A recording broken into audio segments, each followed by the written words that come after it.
Salam, hər vaxtınız xeyir. Biz də sizi paytaxt Bakıdan Zəfər Parkından salamlayırıq. Səhər saatlarından etibarən gördüyünüz kimi Zəfər Parkına minlərlə insanın ziyarəti müşahidə olunur. Burada şəhid ailələri, qazilər, dövlət rəsmiləri, gənclər və uşaqlar bir araya gəlib. Gül dəstələri düzülür. Dualar oxunur. Valideynlərin gözlərində qürurla yanaşı həsrət də var. Uşaqlar isə üç rəngli bayraqlarını dalğalandıraraq qalib xalqın övladları olduqlarını göstərirlər.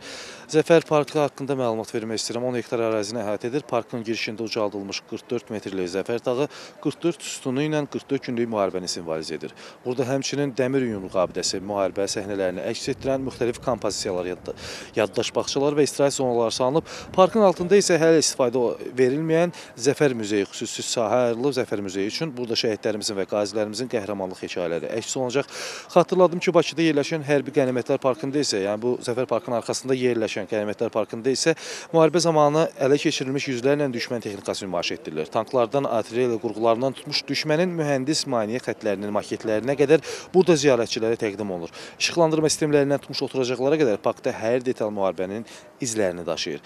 Zəfər Parkı isə başqa bir missiyanı daşıyır. Bu, Azərbaycanın qələbəsinin, xalq-dövlət birliyinin və şəhidlərimizin əbədi yaddaşının rəmzidir. Buradakı hər abidə, hər kompozisiya bir millətin qəhrəmanlıq salnaməsini gələcək nəsillərə çatdırır.